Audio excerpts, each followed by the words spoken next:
Welcome, Coaches Roundtable. I'm Ed Codi. To my right, the Swami, George Abraham. To my left, the Tiger, Albert Campman.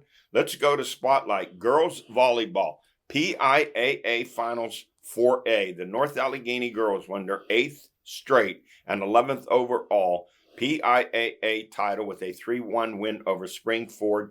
The win ties them with Norwin for 8 straight, and their 11th state title is one short of Norwin's 12. But I'll say this, guys, not for long. No. Not for long. No. And How about the expectations, though, that if you don't win a state title, you had a bad year? It's a disappointing year. Yeah. They ordered the bus the year before. Yeah, you know, you're not. How about that? You're a coach of baseball down there. We went 24-2, won the Dumpton State Championship. The next year we were 19-3 and got eliminated. And at the banquet, it was like a funeral. Exactly. 19-3. I know, that's the truth. Congratulations to Coach Russ Hoberg, named the PIAA Coach of the Year, and 5'10" sophomore Molly Robertson. She led the Lady Tigers with 17 kills. That's why 5'10" sophomore. She's a sophomore, so you know what's going to happen next year. Then. Yes. And in 3A, in their first ever PIAA title appearance, Mars lost to Pope John Paul 3-1 for Pope John Paul. It's her 3rd straight undefeated season. Pope John Paul, huh? That's another thing. 3rd straight. Lily Havor, she had 13 kills, and Cecilia Christie had 10 kills. Mars finishes 21-5. WPIAL title. Congratulations to Coach Tammy Caraway and the team on a great season. High school football, 5A WPIAL title game. Pine Richland 20, Peters Township 9. Last year, Peters Township pounded them in a championship game. But this sophomore quarterback for Pine Richland, Aaron Strader, he's been terrific all year. He threw for 147 yards and 2 touchdowns. How about kicker Grant Argiro? He kicked 2 field goals, one a 47-yarder. And there it's tough, you know, it's tough to kick. Yeah. You know.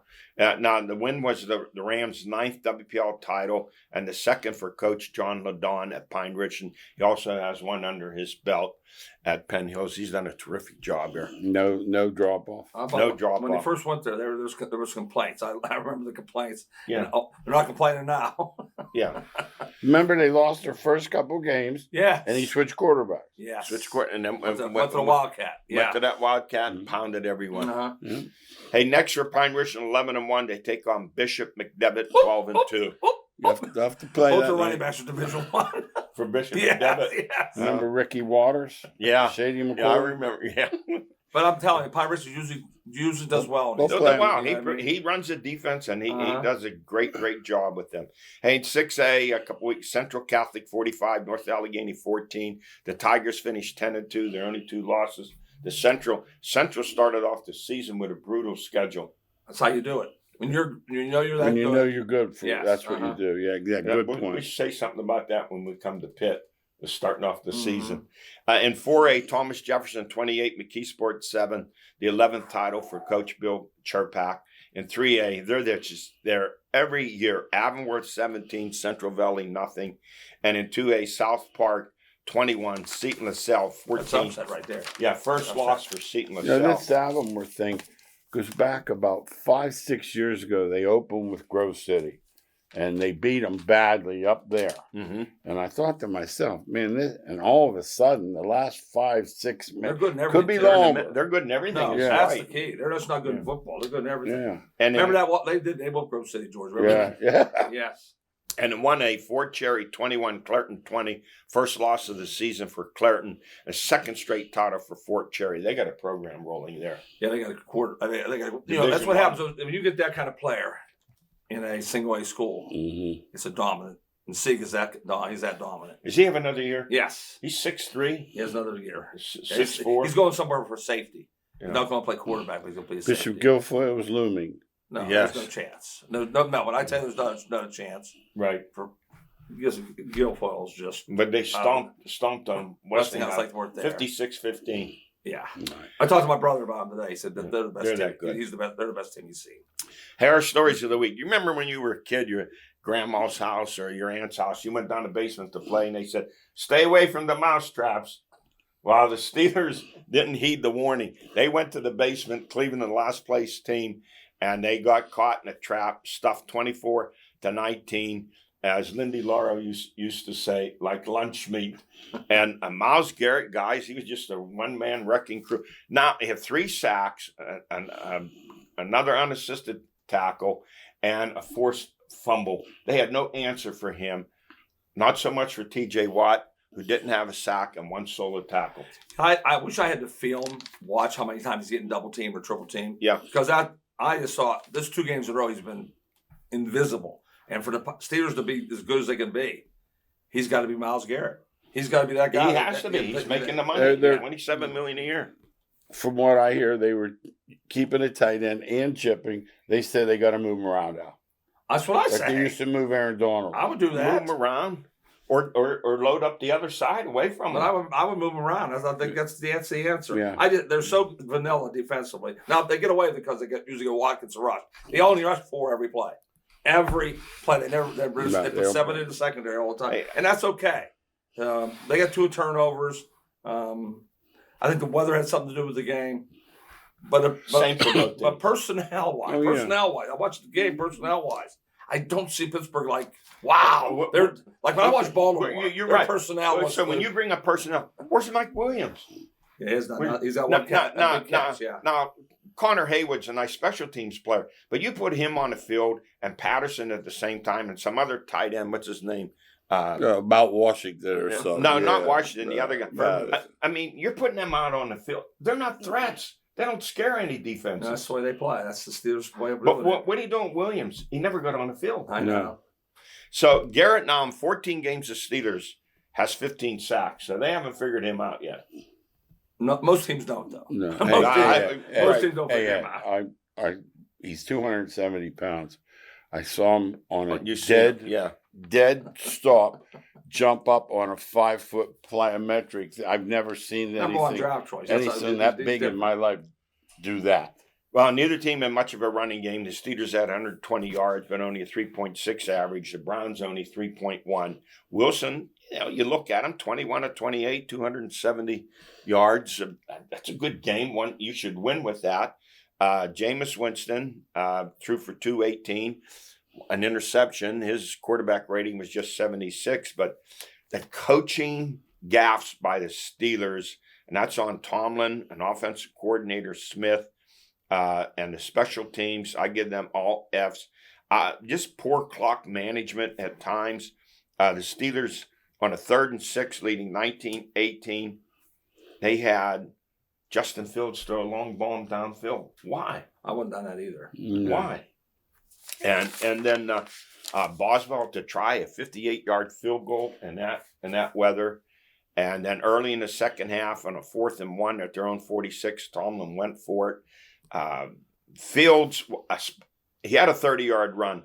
But when he comes into the game in a special situation, you're not surprising those teams. They were ready for him. They stopped him twice on 4th down. Here's my thought. You tell me, if you're going to use him to start a series and give him free reign then. Then you could throw him 1st down. Then you could do play action pass or let him run the ball. Yeah, putting him in just a 4th and 1 or 4th and 2 is not surprising anyone. But I don't think it's supposed to be a surprise. It's supposed to be he's a good runner.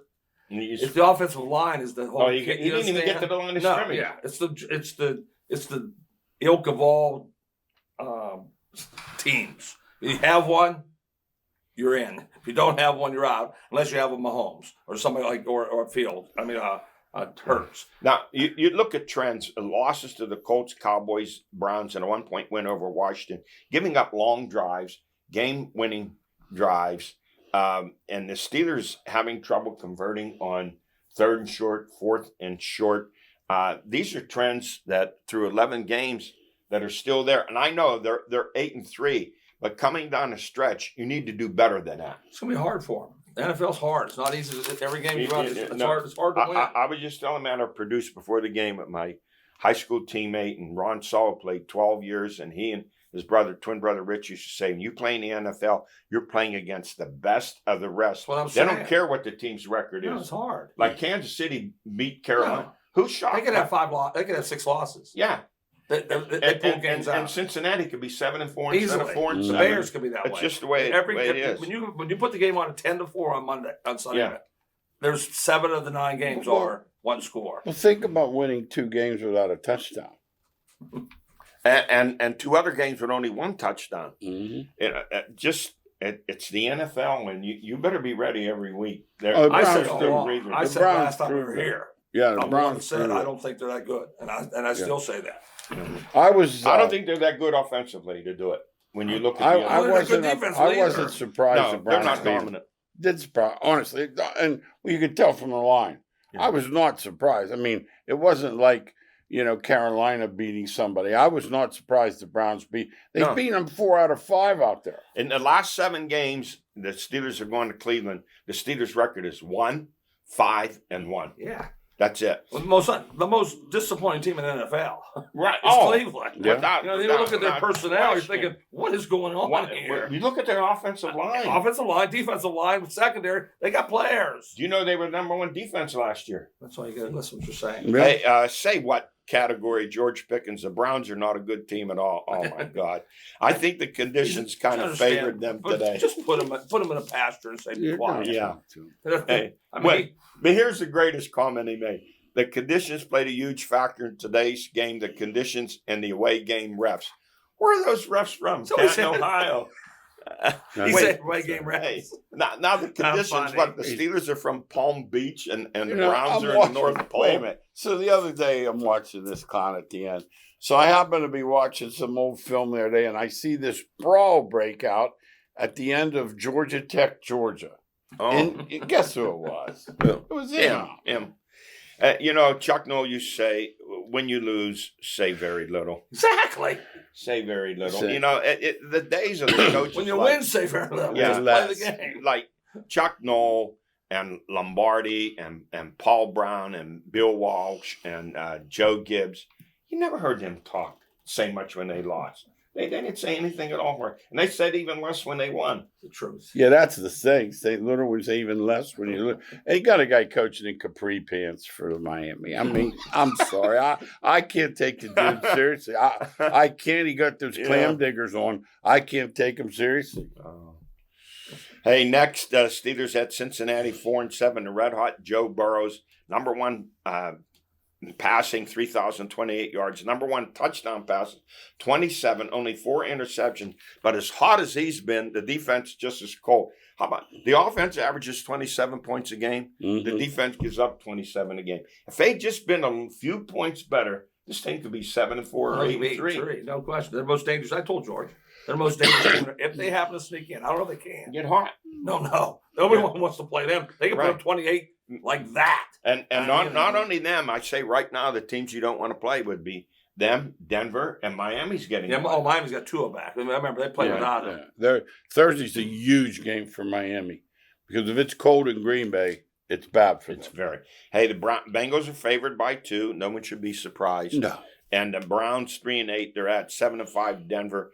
Bo Nix started off slow, but last 3-4 games, 8 touchdown passes, just 1 interception. Right now, I'm talking about right this minute. Yeah, he's the most impressive rookie quarterback. He's not Daniels. Mm-hmm. He was up until right now. Yeah. No, I have to say I was wrong on Nix. So was I. I didn't think he was very good, man. I missed that one. And the Steelers caught them at the right time, sure 13-6. I don't think you want to play them in the playoffs. No, their defense is solid. By the way, they're the 3rd playoff team with a 2.5 game lead over the Bengals with 7 left.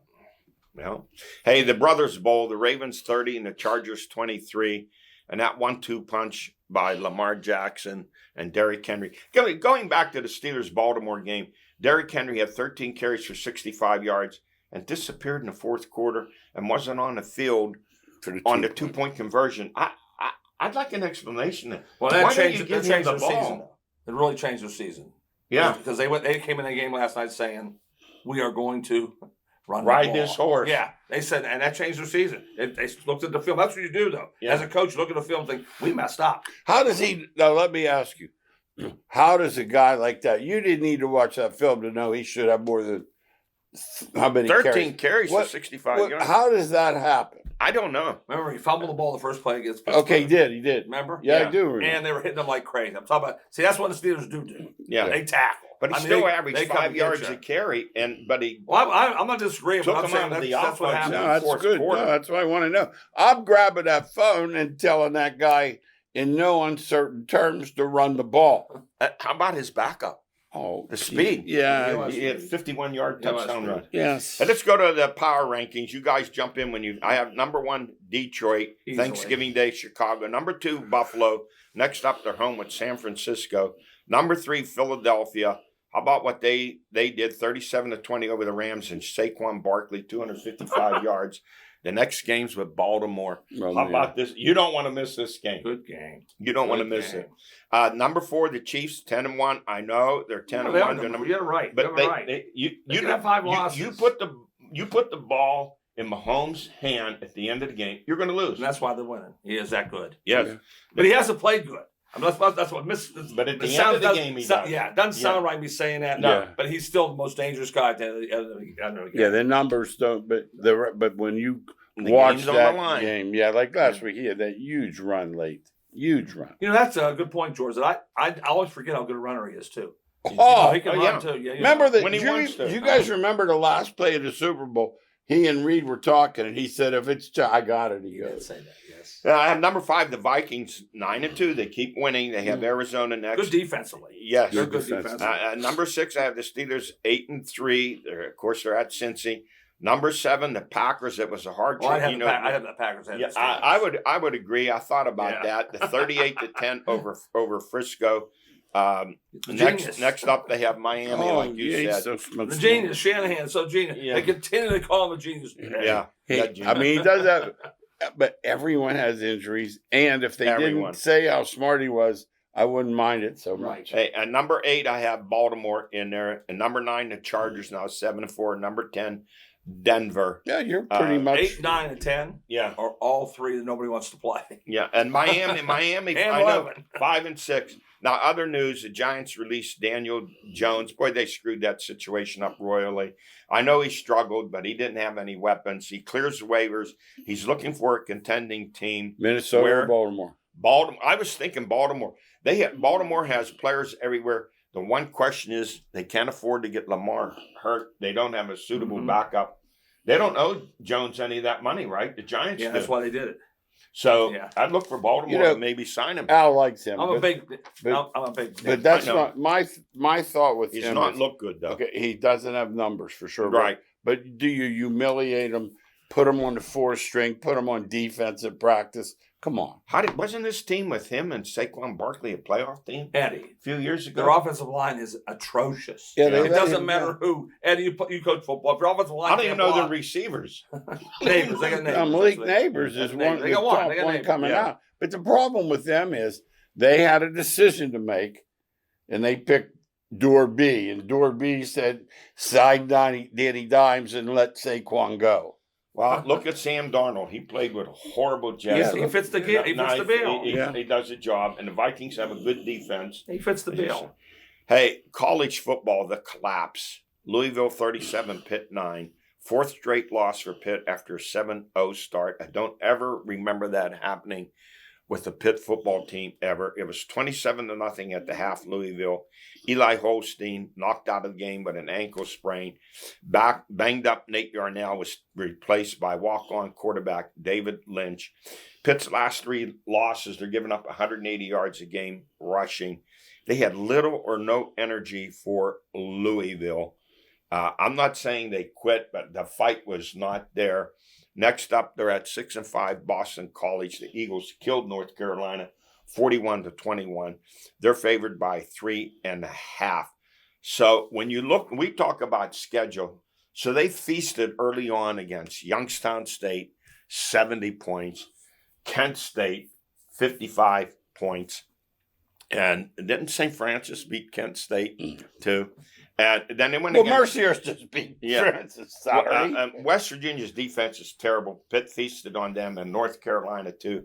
Since the California game, when Cal threw all those different defenses, missed 3 field goals too. Pitt's never been the same. Well, Pitt could have lost Cincinnati, West Virginia, and Cal. Right. So the record was really misleading. Yeah, right. And the West Virginia game, West Virginia's winning 34-24 with 3 minutes to go. And they're playing man-to-man, and everyone's running back, and Holstein's running up the middle, play after play. Never spotted him once. I watched He got fired, the defense coordinator. Well, and then Cincinnati, they didn't cover a punt. They had them inside. They had them on the inch line and let the ball bounce into the end zone and let them start in the 20. All right. This is the record's misleading. These losses don't fool me though. I'm trying. You see, it sounds like right. No, they're not that good. No. So the last 3 years, here's what Pitt's record is so far: 19-17. It's pedestrian. That's what it is. So you have a new athletic director in Ellen Green who comes from the SEC. He's no stranger to firing coaches. Didn't he fire you, Freeze? Yes. So how long does this continue at Pitt without Narduzzi's seat getting hot? He won't be hot. He won't be hot. They got 7 wins. I mean, I know we're talking about on the show, but he got 7. I mean, he win 7 games at Pitt. It isn't like it's some Penn State. It's not Ohio State. But you got a different athletic director now who didn't. Well, maybe he thinks maybe he might be delusional too. Because if Pitt wins 7 or 8 games, I think it's a good year. Yeah, right. 7-5 has been like their average. Isn't he supposed to be a defensive guy though? Who's that? Narduzzi. Or no? I mean, the game's changed so much. That's what he's known for coming from Michigan State. The game's changed so much. You hold somebody to 20 points now defensively. Yeah, it's a great game. Yeah. Hey, West Virginia, after 4 home losses, a much-needed 31-21 win over Central Florida. They're 6-5 now. They're at Texas Tech. Texas Tech favored by 3.5. They beat Oklahoma State 54-48. I think Brown needs 2 wins to stay there. You think he might get him, huh? I stupid. Think you lose to Texas Tech in a bowl. They'll get somebody and they'll say, we're going 3-9. We wish we had Brown. I like him. He's a good coach. I like him, but there's been a lot of that's because they're delusional again. They lost it's 4 West home. Virginia. It's not Ohio State. Right, because they lost 4 home games. That's what it is. They don't know. It's like South Florida. They got rid of that Jim Levitt. They had to get him out of there. They were good. They stink. Right. Hey, number 4, Penn State. Man, better be lucky than good sometimes. 26, Minnesota 25 on a fake punt. That's 2 come from behind. Close road wins, 33-30 over USC. So they're 10-1. They finish at home against Maryland. They're favored by 23, but they're in the mix. Hey, when you go on the road and win. We've all coached. Road boat, when you go on the road, yes. Somebody was saying, George makes a famous thing about Seneca Valley. But when you go, easy win than I coach. Yeah. There's never an easy win on the road. Never. In any sport. No. Well, ask Duquesne that. After 8 straight wins, they go on the road to seal up an FCS bid, and they lose to Central Connecticut 21-14. They threw 7 interceptions. 7 interceptions. So I gotta admit, after 3, I'd have to be taking the. You know the Lou Holt story, don't you? He was recruiting the guy who played for Oakland that got in the Super Bowl when they lost to Tampa, and he was telling him, he said, Rich Gannon. He said, I have a automatic thing. He said, you'll never throw more than 3. And Rich thought he had some kind of system. He said, what? He said, I'd take you out. No, that's the answer. Yeah. If someone's throwing 7 interceptions. I don't know if it was just one quarterback. I don't know that either. Yeah, it's like missing kicks. After 2, guess what? We're going Georgia next to the kicker. Yeah, I fired every kicker in D1. Oh, yes. Division II playoffs, Slippery Rock 14, New Haven 7 in the first round. Quarterback Braden Long, he threw for 270 yards, 2 touchdowns. Wide receiver Logan Ramper, 6 for 123. But it was a defensive battle. New Haven held the Rock to 37 yards rushing. The Rock held New Haven to 63 yards rushing. But the game changer was late in the third quarter, 14-7, the Rock with the lead. And they connect New Haven on a 60-yard, looked like a tying touchdown. But Slippery Rock's defensive back, Michael Henwood, who from Hickory, he was beat on the play, but he came up behind the receiver, punched the ball out through the end zone. For 26 yards rushing, they're not going to win Saturday. Yeah, they're at Kutztown. You notice in the playoffs, unless it's a dominating team, the scores get lower. Yeah, because of 2 things: but also the weather. When the weather starts changing, you better run the ball. You better run the ball. You get up there at Slippery Rock when that wind's blowing. Good luck. Well, they're 10-1 and they're at Kutztown. You know, the last year. They're number 3 in the country, aren't they? Kutztown. I heard they're really good. Yeah. After a bye week, Division III, number 5, Grove City, 9-1. They take on Johns Hopkins in the second round. Yeah, it should be interesting. They got a. Is that at Grove City or is no? They're on Johns. They're away. W&J is away, and Mellon is home. Carnegie Mellon got the only home game. They use a new thing like a Sager and point system that does that for them. Hey, wait a minute. I'm going to talk about that. The league. the Westminster went out and beat Marietta. Yeah. Marietta was 8-2 in the league with Mount Union and Yes. John Carroll. Yes. That proves that was this a bowl league game. Yes. might be really good. And Westminster finishes 8-3. Uh-huh. No, this league's Al. You hit. No, this league is really good. Good point. Hey guys, college football. I said before, whether you like the 12-team college football playoff format or not, I said November will be crazy, and so you had some teams eliminated, upsets. Oklahoma 24, Bama 3. They didn't beat them. They pounded them. It's amazing. 300 yards It's rushing. amazing. And Kansas 37, Colorado 21. Primetime still going to Dallas.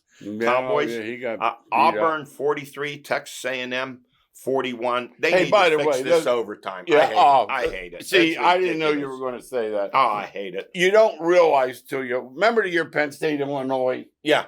It's just wrong. Why didn't you just go to an 8-minute overtime?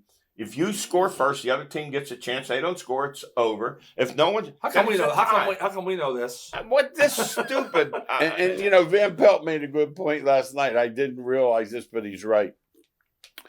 Starting in the 25, you have a field goal before you start. Start at the 50. Now you have to get 2 first downs. At least move the ball. You just go to an 8 or 10 minute overtime Yeah. period and let it go. Yes. Right. And not ready yet for prime time. Ohio State 38, Indiana 15, their first loss. The Buckeyes, just you looked at them, they were just too strong, They got too personnel. athletic. And you can't have special team problems, which Indiana had. Hey, Eddie. Yeah, and by the way, 32 5-stars in the Big Ten. Yeah. Ohio State has 15 of them. and Florida knocks out Ole Miss 24-17. Really coming on strong. Billy Florida's coming on And strong. the hot seats, Brian Kelly 7-4 at LSU. Should that be. honeymoon's over. Yes. Luke Fickle at Wisconsin, Should be. little or Should no be. improvement. Yes. And Mike Norvell, they're 2-9. Hey, after the Notre Dame loss 52-3, he fired half his coaching staff. Yeah, he's gone. Hey, Let's blame everybody, right? Let's go blame everybody. Hey, finally in the AP top 25, nothing too much has changed in jockeying. More's going to come with conference play. But Alabama only drops to number 13. Other teams have better records. You know the behind plan. them. Why? You know Because they're you gonna know get in why it. they're going to They sneak don't them in belong. at 12. I know. They don't belong. I agree. That's it for us. We ran out of time. We'll see you next week.